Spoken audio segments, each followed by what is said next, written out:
Okay, so I just wanted to say welcome to everyone. We're glad you're with us for the second of our four-part series through NorthStar.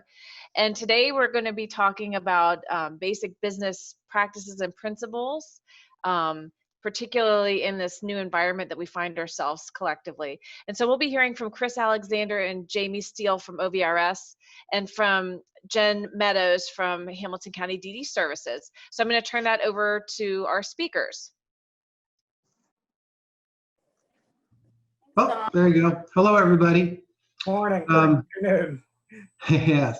What we're going to do today is go over a number of things.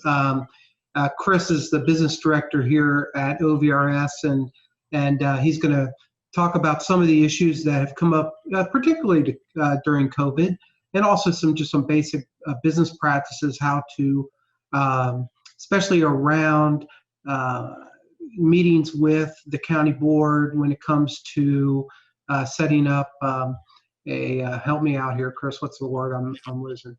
What's the meeting? CPT meetings. Yeah. That's right, CPT. Right. So we're going to talk a little bit about that. Jen, why don't you go to the next slide, because I think I'm supposed to talk on that, you and I, aren't we?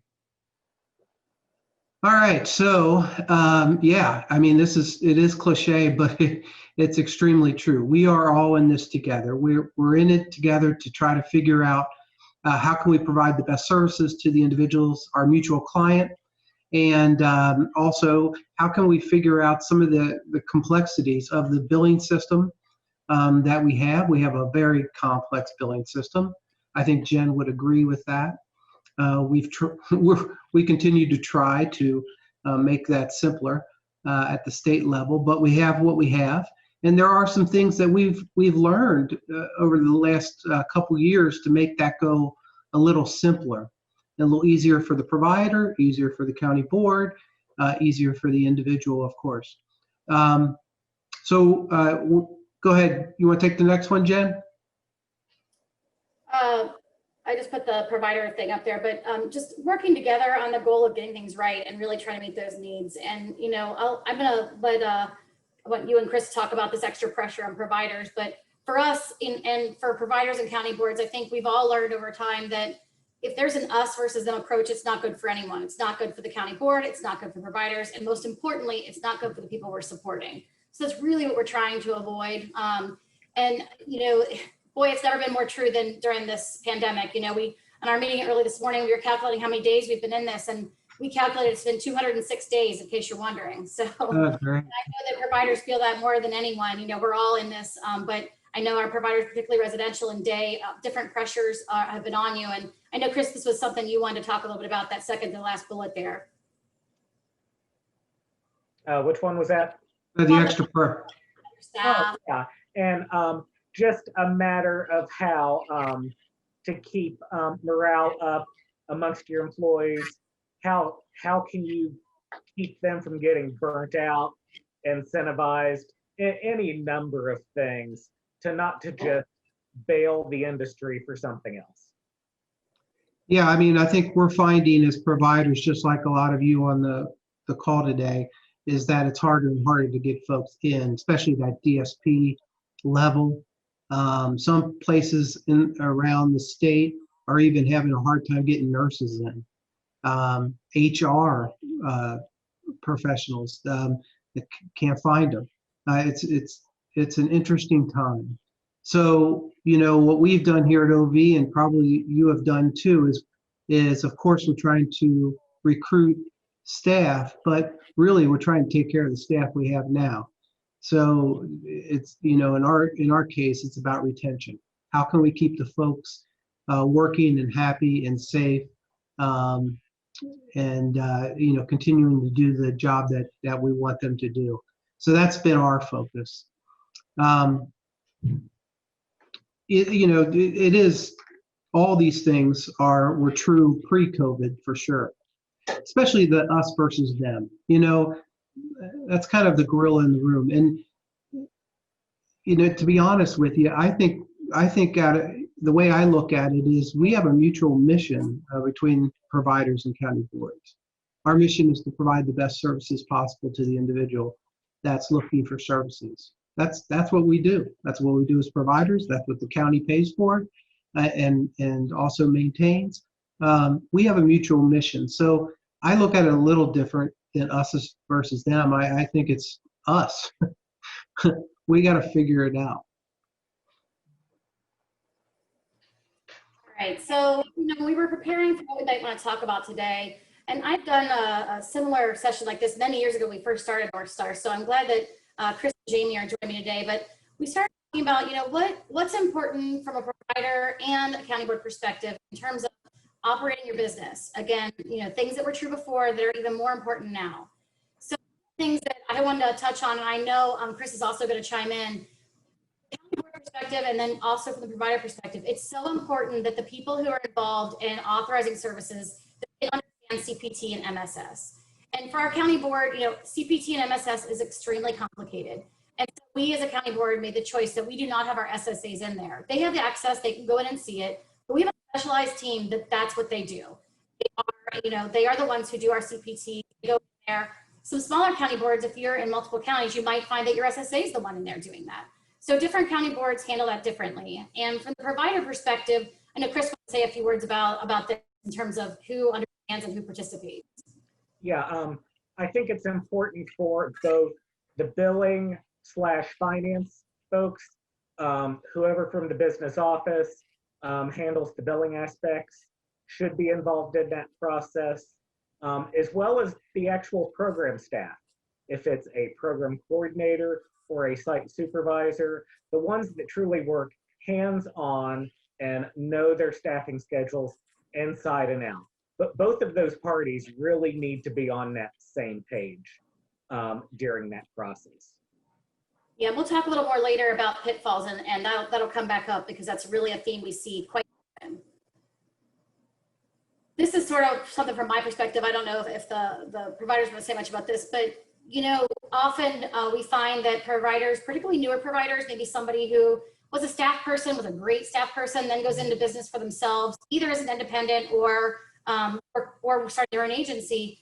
We often find the basics, not understanding the rules of governing the service they're providing. That's a real problem. If you don't know the rule of the service you're providing, you can sometimes go in the wrong direction. You can do things that you're not permitted to do. It can get you into some real significant problems, both with accreditation, certification coming out, the department, and potentially Medicaid with take-back situations. And no one wants to be in that boat. So really understanding the rules that govern the service you're providing is a critical basic in my mind. Some examples, Ohio Shared Living, understand the rules and limitations for that service, how many days respite a person can get. Sometimes we have providers that try to provide over that limit, and those are things that are kind of hard limits that we can't do anything about. If that occurs, you're kind of stuck. Another recent example, and I want to talk about this because it is COVID related. We've had some problems here recently with a couple providers who were using those restart codes, which is specifically for people going to facility-based ADA, using people out in the community, and that's not permitted. So now we're in a situation where we have to work with a provider to back out billing. And the point just being that really understanding the rules about services is so critically important before you provide the service. All right, some more about basics, and I think this is true both on the county board and a provider end. So checks and balances. For the county board, we have a number of layers of people involved in our system. We have the SSAs that are involved in the team process. On their work, they have supervisors that monitor their work. We actually have team leads that are in between there that help to ensure that we have those checks and balances that we need. For us, we again have the funding specialists that we talked about. Our funding specialists do all the entry, and then we have a team lead and a manager who are going in, addressing issues. When people are new, they're checking their work. We don't let new people do the entries. They have to draft it and have to have an approval process. So, it may look different. I think this is another thing where we're more similar than different in terms of the need for having these systems in place. Our systems as a county board may look a little different than it does on the provider side, but the system is what's important. And, we have a number of those. We also do a number of reports that we run on a weekly or monthly basis to look for kind of the outliers. And so that's another check and balance that we have in our system. So I know for providers, Chris, do you want to talk a little bit about this? I think from my perspective, these are important things for a provider to do, and we see problems with providers when they don't do these things. Right. I just think from a provider aspect, when it comes to services and utilization, whether it be billing on 15-minute units or even for MRC sites, your service delivery and your utilization should be being looked at almost a minimum weekly, just to make sure you're on pace and you're not over delivering the services that you're authorized for. Going back several years now before the current MRC system, it was nice because in real time, as you were putting in your hours and doing your billing each week, it actually gave you a targeted utilization kind of from the state portal when you were entering those hours. Under the current MRC system, it's kind of almost a step back. You're not really seeing that in real time now. So I know from our situation here, we've just developed internal spreadsheets for each of our MRC sites. So as we're delivering those services, the hours can be plugged in, and week to week, day to day, you can see where you're falling before you start trending too much above the norm, and as we'll get to here in a little bit, outside that 3% tolerance window for the MRC and the authorization. Yeah, and can you explain MRC for those that maybe not, that's not their billing system? Sure. So when we talk about MRC, that's applicable to residential providers who provide services in what we call a congregate setting, meaning 2 or more people share homemaker personal care services. So it's not just group homes. If Dawn and Jamie live together in an apartment and a provider is providing services to the 2 of them, that too is a congregate setting, and it's considered a site in MRC. And people who live in a site or live in a home, their services are all connected because it goes into a calendar within our system. And the billing is also connected to that in an MRC site. So if you have, like I said, Dawn and Jamie living together, as a county board, we go in and we set up schedules for what the staffing pattern should look like based on what the team agrees the needs are. And then as the provider agency, agencies providing services, they should be providing services in accordance with what's been authorized in there. And then the billing goes in, and essentially in the MRC, you can see and it compares over to what's authorized. And we'll talk a little more later about the 3% and how important that is. But essentially that's where the daily rate application is what we call it. It's where the daily rate goes when there are shared services, because they're not on the 15-minute unit, they're billed at a daily rate. It really looks at them in terms of a month.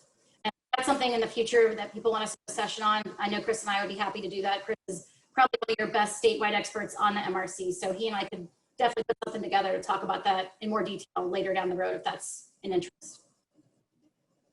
Billing error reports, before we move to the next topic, I just wanted to say, whether you're billing local dollars or you're billing in the state system for waiver services, providers get billing error reports back. And I will say, when we get into pitfalls, this is one that we see a lot. You really need someone who's in charge of looking at those error reports. Again, whether it's local or waiver, don't ignore them. I can't tell you how often providers ignore them and then 6 months later want us to help them fix it. It might be too late. You need someone looking at this stuff in real time on an ongoing basis, someone who understands it and will take action on it. This is kind of related. This is, again, identifying and addressing issues in a timely manner is one of the most critical business practices you can have. Whether you're talking about day services or residential, it's the same thing. And far too often, we'll get providers contact us, like I said, 6 months after something happens. And it's really hard for us to help fix that. Sometimes we can't, even if the service was legitimate and we really want to help that provider and make sure they get paid. We always want our providers to get paid for the services they're providing. But the longer you wait, the harder it is for us to help you. Likewise, lapses in Medicaid. It's been one of the very few positives of COVID because Medicaid disenrollments are, there's a hiatus on them right now, which it ends in October, the end of October. But that's been something we haven't had to deal with, but that will be coming back online here soon. When a provider finds out there's an error, and the error, you need to know what those error codes are. If you don't know how to find the error codes, let Dawn or Karen know, and I'll get those out to you. They're posted on the state site. But you need to know what they mean, and they all have a reason behind them. And if the reason is there's a problem with the Medicaid, or you get a notice someone's Medicaid has lapsed, you cannot wait. You have to let us know immediately so we can start helping you, whether we're the authorized rep or your agency is or someone else is. you must take action immediately. That is probably the worst thing that happens is when people lose their Medicaid, because remember, no Medicaid means no waiver, and there's not much we can do when that happens. Again, authorized rep and payee duties. If your agency provides those services, it's really important that the person who is overseeing that understands what their duties are and that they carry them out, and that someone has some oversight over that. Failure to carry those duties out really can lead to disaster for your agency. Chris, did I miss anything on this one before we move on to the next one? No, I was just going to add to that regarding the error reports and kind of the lapses in the Medicaid. From a provider standpoint, many of you have most likely seen, I'd say between the last 6 months to a year, there's been an uptick in the number of rejections when it basically hits to the final approval to the actual payment stage, where there's been a disconnect between DODD and the MITS system in regards to kind of the redetermination point of someone's waiver and information not getting properly transferred over from DOD to MITS. And all of a sudden you'll see, okay, someone's span started over August 1. Why is all their billing rejecting for the month? And oftentimes it's just a simple phone call to the department. Generally, I end up with Linda, who is very friendly and can usually get that taken care of and updated in a number of days. And even the department oftentimes is already on it and kind of browsing the overall rejection report statewide weekly and getting those taken care of before providers even notice it. But you still have to go through the process to rebill it once again for payment. Yeah, that's really important, Chris. You're right. And if our agency is the authorized rep, we can also take care of that for you. Now, when we're not the auth rep, it's hard to get folks to talk to us. But when we're the Medicaid authorized rep, you can always reach out to our benefits team. And that is a huge problem. It's the Ohio benefits system. That's the IT system that replaced Chrissy. If you've been around a while, you've heard that name. It's a nightmare. I'll just be quite honest. I don't know any other way to put it. And my team, Don's looking at me like, God, don't talk about this again. People are like about this, but it truly is a nightmare. Chris is right. There's all these boxes that have to be checked. It just seems like I can't, like 9 out of 10 times the bright boxes don't get checked. And it's a domino effect, you know, providers can't bill. It's just a nightmare. So the sooner you get on those problems, the better. They're all fixable for the most part, but it's a matter of calling the right people and getting those things fixed. All right. Hey, before you move on, Jen, could you and Chris let's go back to the CPT meeting, if you don't mind, and talk about what the providers should be prepared to bring with them. And ideally, as Chris said, if whoever's doing the billing, it would be great for them to come, and whoever knows the schedules in a particular home, they should come. But what should a provider bring with them to make the process go smoother? Chris, you want to start and I'll chime in with my perspective? Yeah, I think we were going to do that a few slides in from now, but. Oh, really? Oh, okay, sorry. Well, if we're going to do it later, let's just move on and then we'll get to it. Sorry. But if we don't, remind us. I think we'll get to what you want us to cover though. Okay. Okay, so kind of starting from the beginning about authorizations, and this kind of does tie into what you're talking about, but it goes even deeper than that. And I would say it's not just applicable to a residential, because I see some day providers on here with us as well. Providers really have to make sure that the authorizations are accurate from the start. So if you start off with an authorization, if we do someone's a new waiver or someone's redetermination and the authorization is wrong, that is going to lead to a problem at some point. It's just a matter of when. So it's the responsibility of the provider to look at what we've authorized and make sure that it's in alignment with what you think you're providing. And if it's not, let us know. You know, we are human, we make errors ourselves. Sometimes there's just misunderstandings, or maybe there's a missing worksheet or something. You know, let us know so we can address it. And the earlier, the better. That's something you're going to hear us say over and over again. Again, any discrepancies, do it as early as possible. Schedules. I think this is a good time to talk about kind of what you're bringing up, Jamie. The communication is such a key here, and I don't know, I can't express it any more. You can't say it enough. When the people come to the CPT meeting, whoever's coming, and again, I am in agreement with Chris that whoever's dealing with billing and then whoever's doing the scheduling or that's close to that in-home work, there needs to be both pieces there. Now, maybe you're small enough and you have the same persons doing that, and that's fine. But generally, it seems to be that it's two people, one out of the business office and one out kind of the program office for a bigger provider. They both really need to be there, and they need to bring what they feel is the schedule that needs to happen for that person or in that home.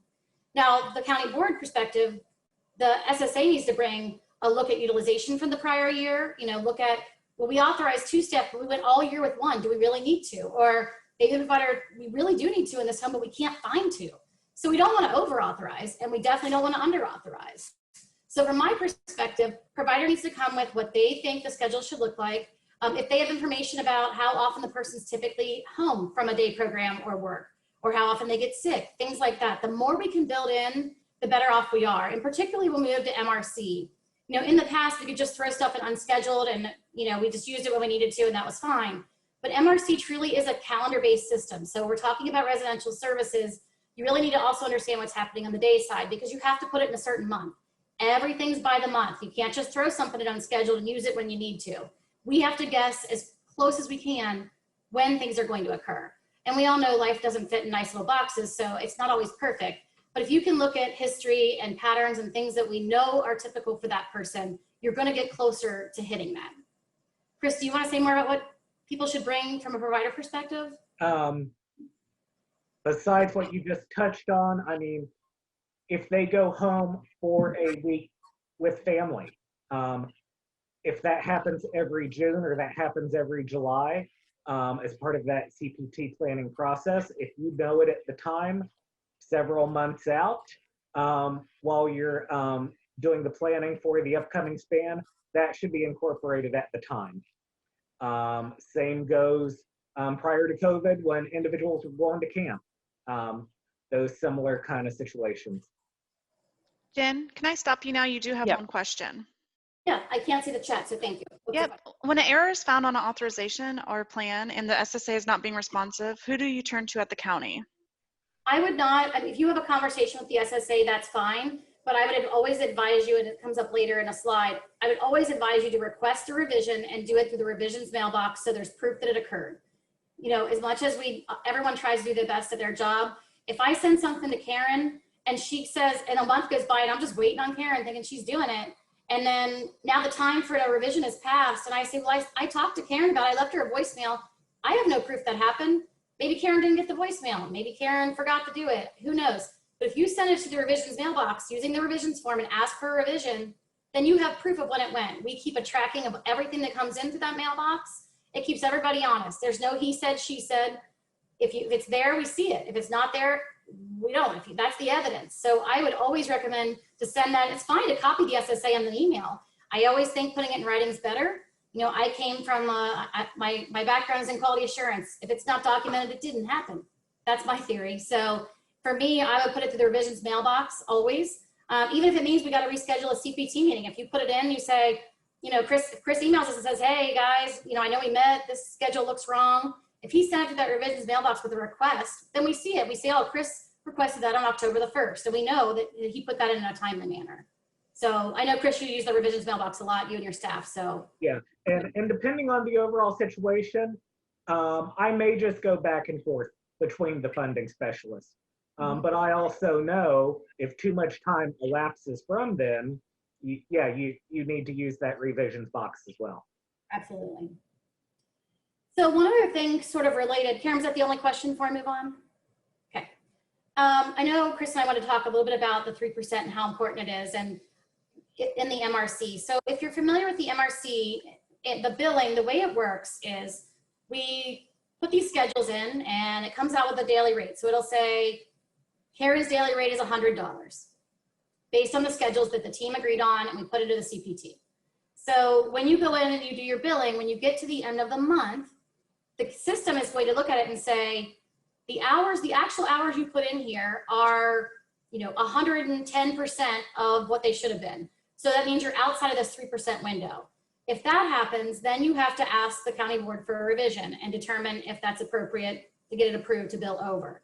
If you're under the 3%, then you're going to be automatically prompted to rebill and reduce the rates that you billed.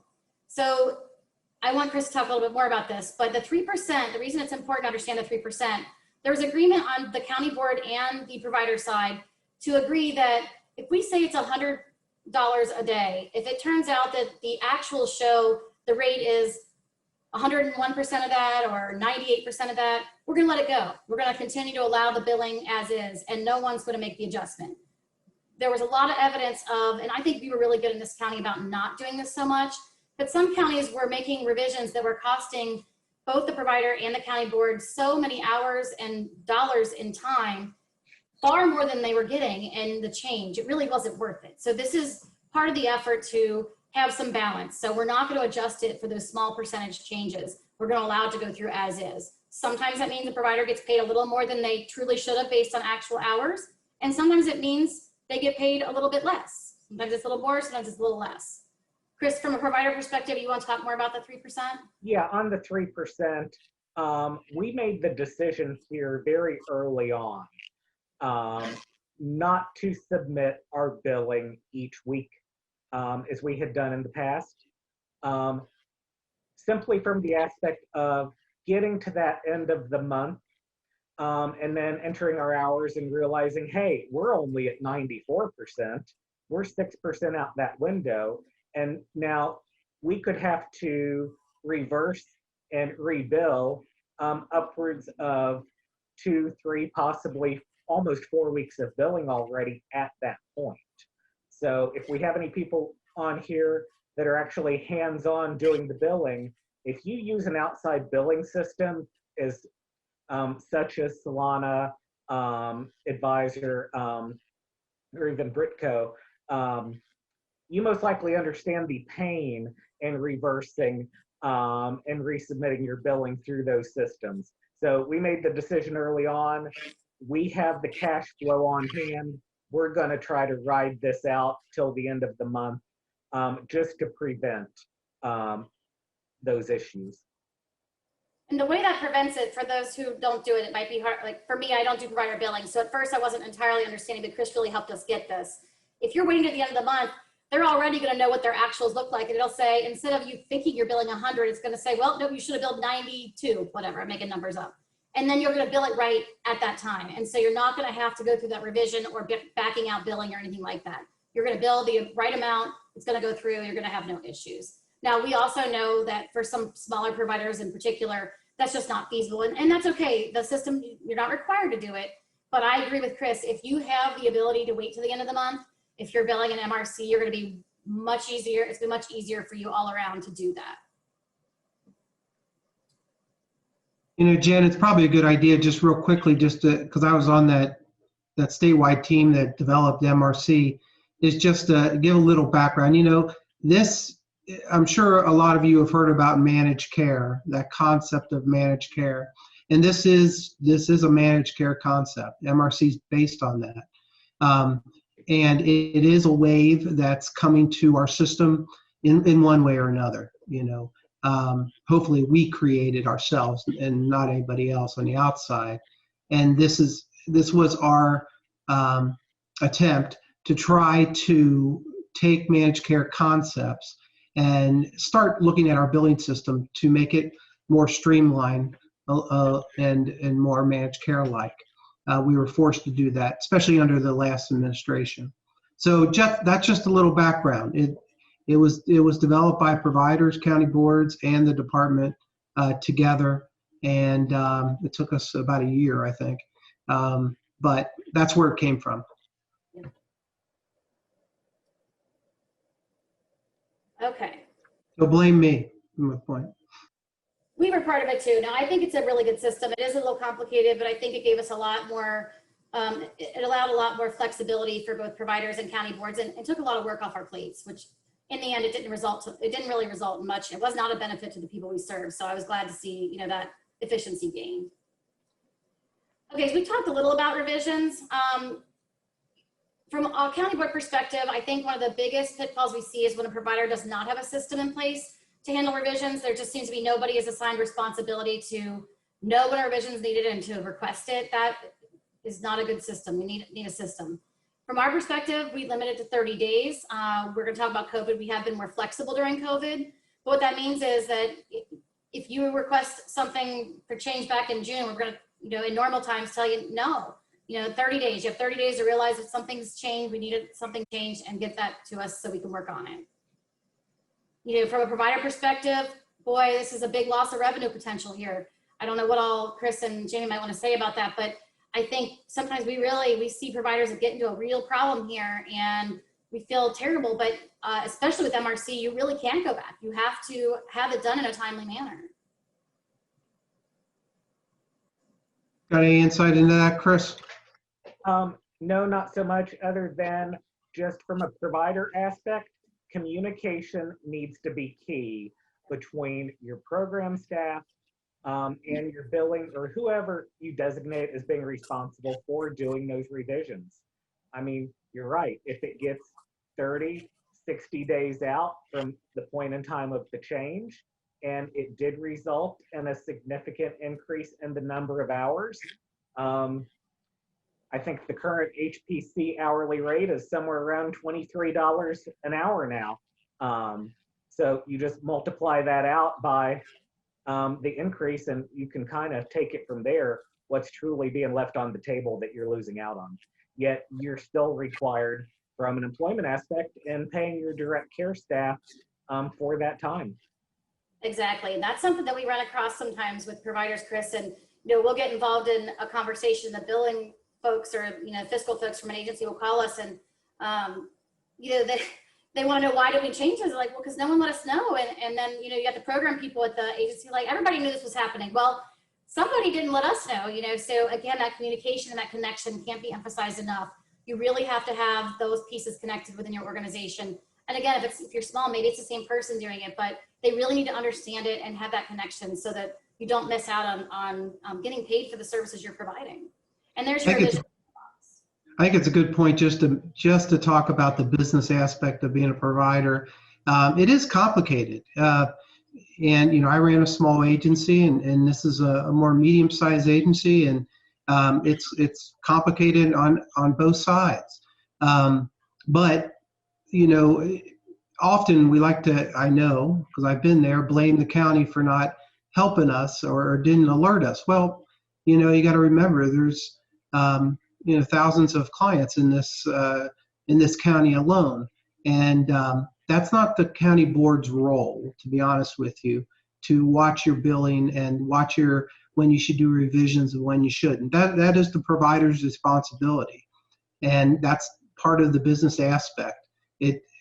Believe me, I'm a social worker. It sucks to have to worry about that stuff, but it's just reality in today's world that we have to pay attention. MRC is all based on reducing revisions. That's the whole idea, is to reduce revisions on the provider and county board side, to have that wiggle room in there to try to make it. That's the 3%. That is the wave of the future. You're going to see it in other areas, I'm sure. So I guess just a little point, it's one of the parts of being a provider, and it's our responsibility. Absolutely. And, ask for help. We're more than happy. We have a lot of people who do understand it, and we'll help you through it. If you don't understand, please ask. It's better to ask than to experience these losses and get yourself in a bind. And if we can't help you, we've got a lot of providers who are willing to help those along who are new to it. So, we can refer you to them as well. We've talked about some of these. These are not going to be too surprising, but we want to talk about what we see both from a county board to provider perspective. Again, Chris has talked about this multiple times. When we see disaster, when you don't have the right people involved, when there's no connection, no communication between the people who are in your CPT on the provider side and those who are staffing the home, that leads to a disaster. Can't emphasize it enough. This is something, I haven't seen this as much lately. We did for a while see this, and this is a real problem. I've seen this when providers particularly are using a billing agent. You cannot bill off schedules. So we had people, they would, particularly in settings where live-alone settings, they thought they had a staff person going out and the schedule said Monday, Wednesday, Friday, 8 to noon. and that's what the biller was billing. Turns out the staff person was only staying for an hour and leaving. Well, the biller never got that information, and they billed off schedules. Therefore, they really had a Medicaid fraud situation going on because they billed for services not rendered. So don't get yourself in that boat. Make sure that whoever is doing your billing, whether it's in-house or if it's a billing agent, that they have the actual information about services provided. Billing off schedules is the worst thing you could possibly do. We talked about this already, but again, a huge pitfall is not monitoring or understanding utilization. Some of our conversations that get a little heated about when we are wanting to reduce the amount we've authorized, and many of you heard me say this before, but we pay our match based on service authorizations, what's sitting out there. So it's really critical for us not to over authorize. If we see for an entire year that someone used 50 miles and we had them authorized for 600, when we go to redo that the next year, we're not going to authorize 600 miles because that's nowhere near what they used. Same thing on HPC services, day services. It's all the same, whether it's residential or day, whatever the service is. We want to get our authorization as close to what is actually being utilized and needed as we can. Same thing, we don't want to underutilize. We don't want to put the provider in the position where they have to ask for revisions every month. That's not, we don't want to do that either. That's extra work for everybody. And in the end, it doesn't help the person we're serving. So those are things we want to avoid.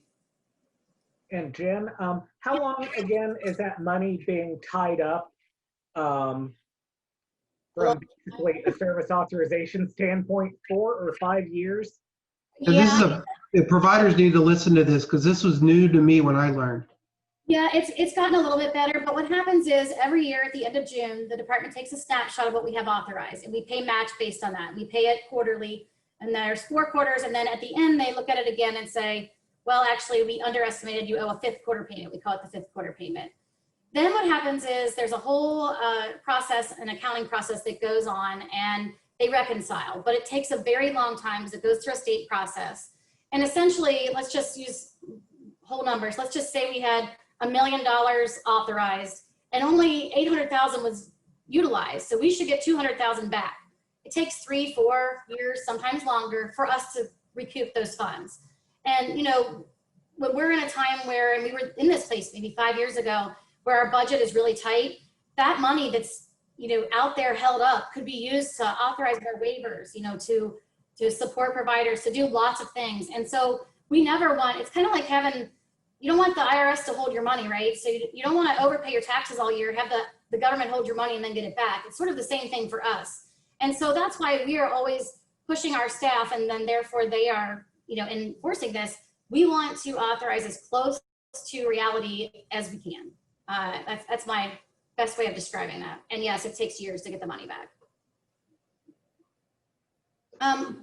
Another potential pitfall, we've talked about this already, ignoring error reports. Error reports are there for a reason. If you ignore them, it's a terrible business practice and it's going to lead to loss of revenue. There's no other way to put that. That's really a big problem. Before I shift gears, is there anything in the chat? I can't see the chat, Karen, because I have 2 screens up. Have I missed anything? No, okay, we're good. So when we were preparing for this, one of the things that we were asked to talk about is, you know, the basic business practice, but then what's changed because of COVID? I'm going to start, and then Jamie, I want you to chime in as well. Sure. We've talked a lot about the importance of working together to a common goal and to really get along. And boy, nothing emphasized that need more than the last 206 days together.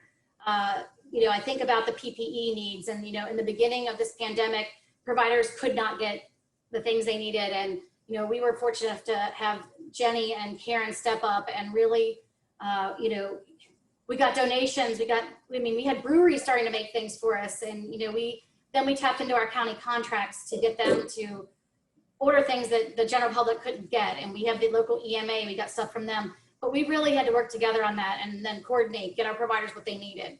It just couldn't, that's just one example. It just couldn't be more important for us to work together than we've seen in these past few months. Yeah. Yeah. You want me to go, Jen? Go ahead. Okay. Yeah, there's an increased need for flexibility for sure. That's been the biggest lesson here. I think, you know, as I was reflecting on this, a number of things came to mind. And I'm fortunate enough to be in contact with a lot of providers around the state and kind of gauge if I see something that doesn't seem right, especially during this COVID period from a provider's perspective, and that could be staff anxiety, that could be not getting PPE. I mean, I didn't even know what PPE was before COVID. If I see something that I can gauge with other providers around the state. But a couple things came to mind. What really hits you, and I'm sure you guys understand, you're feeling this too, is how vulnerable you are as a business and how vulnerable you are as a professional. And this stuff is scary. And unfortunately, the 200 days later, it's still very scary. And your staff are scared. The individuals you're serving are scared. The county board staff are scared too. This is all new for us. So from a business perspective, I think it's really important to communicate with your leadership staff if you're a bigger agency. Chris and our leadership team, we talk twice a week. We never did that pre-COVID. We'd meet once a week and go over, but we talk twice a week. And that just checking in with your staff, seeing how, taking a temperature of your organization is so needed, and make sure that helps you identify what areas as a leader you need to address to keep things going.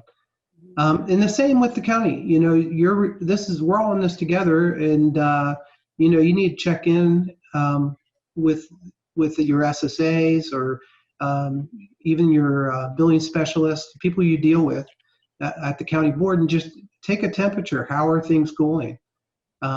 It's really hard to have a CPT meeting if everybody's, freaked out over the virus. So, it's become kind of an equalizer amongst all of us. Okay. We're all weirded out by this situation. But we have to keep going, and we have to stay focused on what our mission is. I think that's the most important. So stay flexible. Try not to get angry. Try not to get frustrated with the people you're working with. I think that's the main goal. Jen, do you want to talk a little bit about that from the county board? I mean, just your staff and your colleagues and how you've kept it together during COVID. Yeah, I mean, I think for us, it's been a similar challenge to providers. Different. It looks different, but it's the same concept. So, for us, it was immediate. The immediate stuff was what do we need to deploy to support our staff so they can do their jobs, not in the office, but from home. Some people had the flexibility prior to this to be able to work remotely. Many of our SSAs did that on a fairly routine basis. But some of our folks, had desktop computers. We had to get them out of the office. We had to figure out how do we support them. And, it was not just that. Then we had, parents. We have been fairly strict, in the past when somebody was working from home. You can't have your kids there. When you're working from home, you're really working. You have no kids there, or you have childcare somewhere else. Well, now we had people thrown at home. Kids were out of school. There was no childcare. People were just doing their best. So we had to learn to be much more flexible with people, to understand people are in a variety of situations, and really to adapt to that. So then it became, as administrators, our job to figure out, hear what's going on with people, what do they need, how do we need to better support them? And we identified pretty early on a number of our processes that needed to change, and we've been working really hard over the past few months on that. And I think in the end, we had a meeting this morning, and I said this, it's been the one highlight, the one good thing to come out of COVID, and that is that we have modernized a lot of our practices. And I think when we get on the other end of this, I'm hoping there's some end in sight. I think we'll be in a much better place, that it'll benefit all of us, our staff, providers, and most importantly, the people we're serving. That's, for me, that's a big, one of the perspectives. And then we've also done a lot of that touching in, like you said, our leadership has met twice a week throughout this whole pandemic. We have one specific meeting a week about COVID. We get the data on, outbreaks, testing, all that stuff that's tracked. Again, all the PPE efforts. And again, I'm with you. I didn't know what PPE was before this started either, but now we all do. So I think for us, that's the kind of flexibility that we've had. We've also had to be flexible with our providers. You know, you guys who know me know we run a pretty tight ship. You know, we're pretty firm on deadlines and things like that. And we've had to be very flexible providers, understanding they were just scrambling to make sure people's needs were met and that people were safe. And so, you know, what was least important was that paperwork or that call to the county board or whatever. So we've been much more flexible and lenient with a lot of our systems because we recognize the importance of doing that so that we can all survive this pandemic. Well, Jen, in particular, I want to thank you for what you just said, because yeah, you do run a tight ship, and I've seen a real change in you in being flexible with providers, and that's, I mean, it's not the same way all around the state. There's been problems between county boards and providers during this period, and that's helped a whole bunch. And hopefully providers are living up to their end of the bargain with that. But your flexibility has been great, because really, to be honest with you, especially in the beginning, just trying to keep everybody as safe as possible. The last thing we worried about is getting that piece of paper to you, and you understood. Dawn, do you have any reflection on just the county board system during the COVID period? I think we've had to pay really good and close attention to the way that we're talking to one another. I mean, I think the manner has been, maybe that's on the heels of what Jen said. I think that we've been having really tough conversations that emerged just because of the environment has shifted so dramatically. You know, just thinking again about people going back to day program and the tensions that we've had to all straddle together. And so I think that, you know, I'm really admiring the fact that people have stepped up and sat in the same room and really gone through difficult conversations. And again, it just reminds us we're all in it for the same reason, really, to support individuals and families. So that to me has been a tough process, but a really great outcome and a really great reminder. And that's the type of thing that I think will carry us forward to be stronger, even once this is all over, however it looks. So I've appreciated that dynamic of having really tough conversations and sitting in the same virtual room together and just having at it and coming up with good solutions, being creative. Excellent. It has been helpful, and Chris, you can chime in here. We've been very, lucky with it, that there were different funding sources that came through at different times, pots of money, and I know you've gotten them to other providers. But what we're able to do is then give that right back to DSPs and program staff in the form of bonuses. We feel that the bonuses, it is a one-time pot of money, so you got to be careful you don't raise wages up that you can't commit to when the money's gone. So bonuses have been real good. Chris, do you want to just tell what we have done in a 2-month, 3-month period? Yeah, starting back in May, we started doing, I'll say modest bonuses. We've paid out thus far this year, kind of like 3 installments, where we're going back and doing 8 to 10 week look back. How many hours did the staff work during the span? How much were they paid? And just assessing out a certain percent bonus on those wages paid. We haven't been doing it and assessing it on any benefit time that employees may be taking. It's truly work hours. And I think in a way our staff have really appreciated it. It's kept people's spirits and morale up. And with the COVID payment that was received from the department last month, we intend on keeping that going into the new year. Yeah, because I don't know about the rest of you, but I think, hopefully this will be done sooner than later, but we could be here next year at this time still in the same situation. So, we're trying to spread out the reward, as long as we can. And it's really just as a thank you for folks sticking in there and showing up to work and doing the work. in our case, we were able to, we had one case of COVID in a group home. So it was a 4-person home.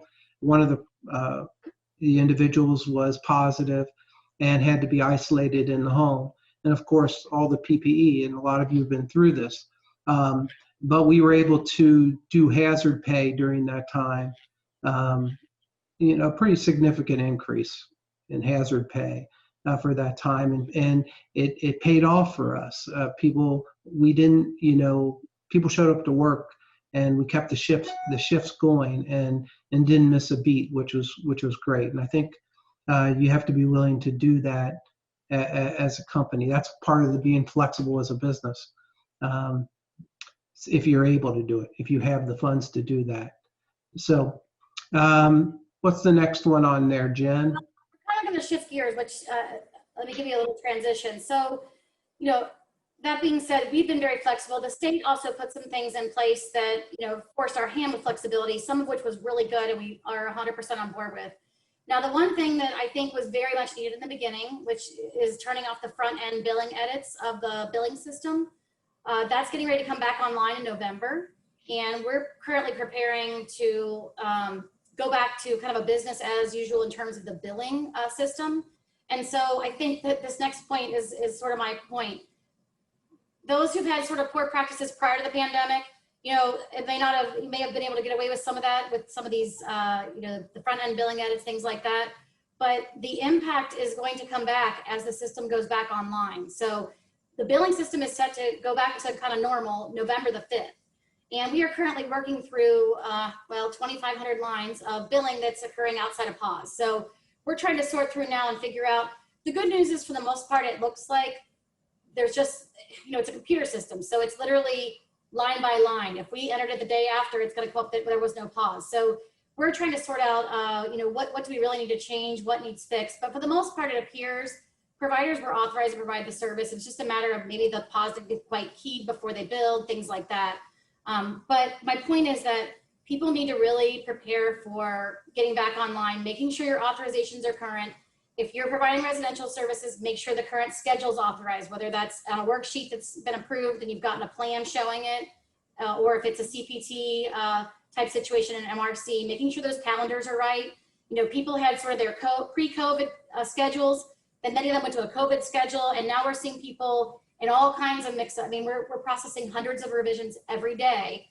Some people are back to their pre-COVID schedules. Some people are in a COVID schedule still. Some people are in a hybrid where they have 2 days that they're going somewhere. Maybe they're going to the community now versus a facility. It's just a mix of everything. So my point is, you really need to emphasize to your staff to make sure that you have the right authorization prior to that November 5th flip of the switch, if you will. I can't emphasize that enough.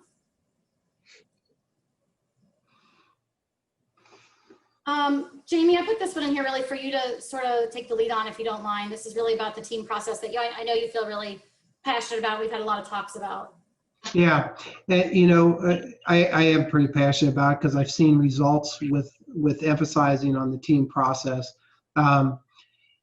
Here's the deal. I mean, we're going to be looking at a one plan concept coming down the road here, right? And it's going to be rolled out probably in 2021, if not sooner. And it really will focus on and make it really something we've already known for years, is that the team really needs to work together more than they've ever done before.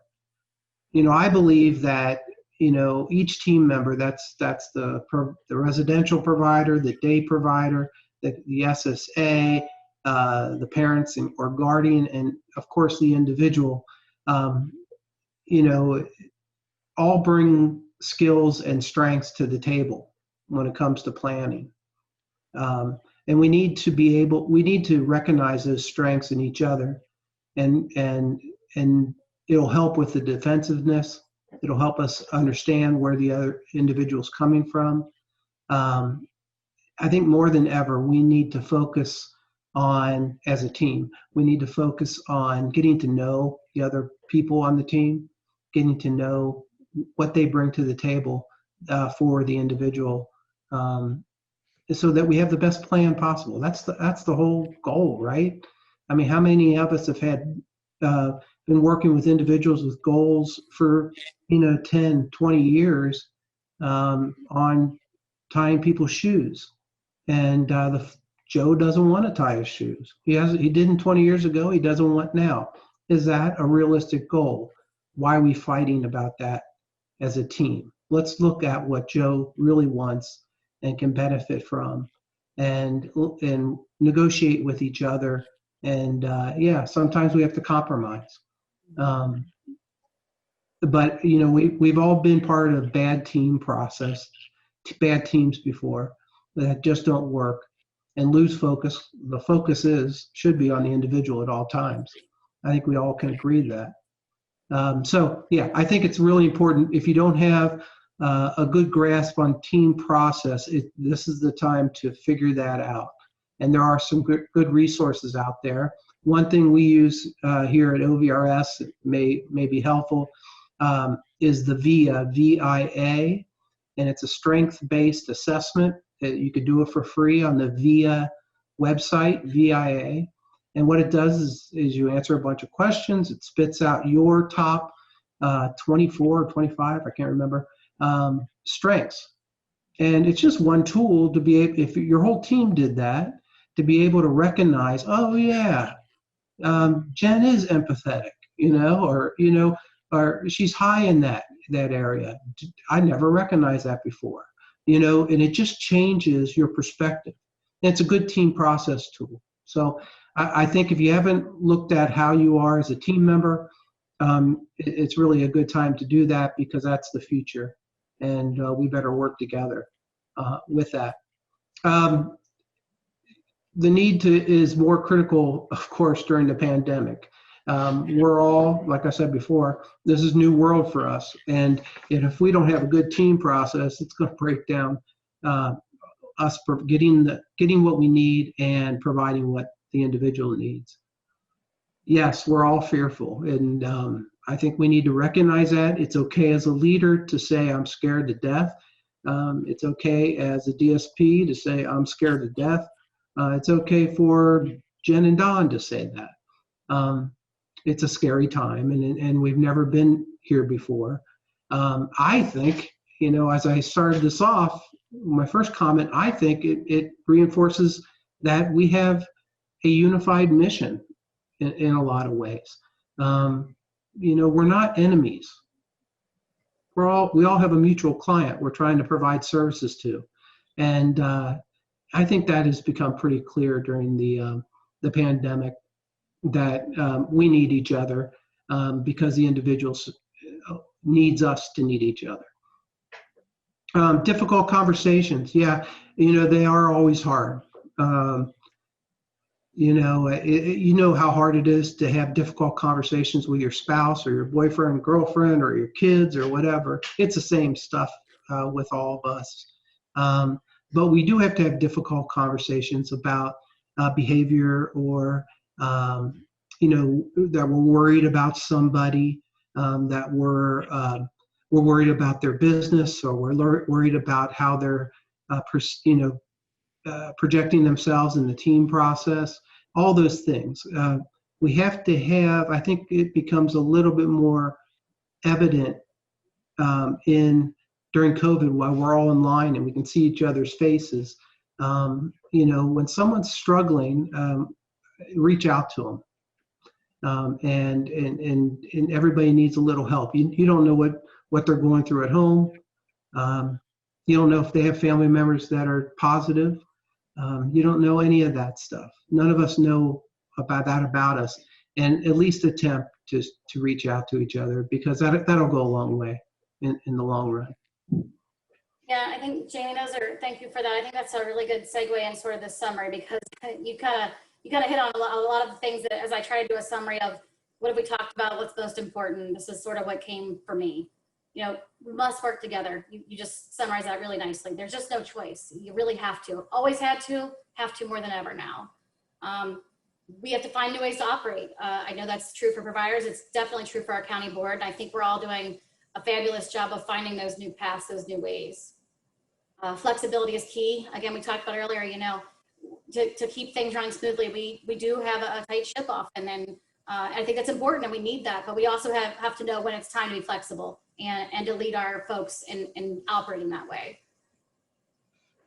We've talked a lot about different practices. It's so important to have those sound practices in place to make sure you really have things set up in a way that's going to lead you to success, because ultimately that affects the services you're providing and it affects the people we support, which is, again, most important of everything we've talked about. Those systems are critically important, systems to monitor and react. You know, not just that you know you have problems and errors, but what are you going to do about it? Who are you going to reach out to? Know your contacts. You know, if you don't know who to contact at the state, Chris has got great contacts. I have great contacts. If you're not sure who at the county board to contact, you don't know how to reach your funding specialist, reach out to us. We'll get you the right folks and get you to the right people so that we can help support you. So I hope this was helpful. That's kind of our perspective on, you know, some business practices to keep in mind. And I know we're reaching the end of our time, so I'm trying to be cognizant of that. I think everyone has busy schedules, but I do have time for questions. If anybody has any, I know some people have a 1 o'clock. I'm okay. I can stay on for a few minutes. Any questions pop up? Doesn't look like it, Jen. So. You bring us out of it, Don. Yep. So I just want to say again, thank you to Jamie and Jen and Chris for spending time and kind of sharing your collective thoughts and wisdom about business practices. I think it's really important, and we will we have recorded this, so we'll put the tape up.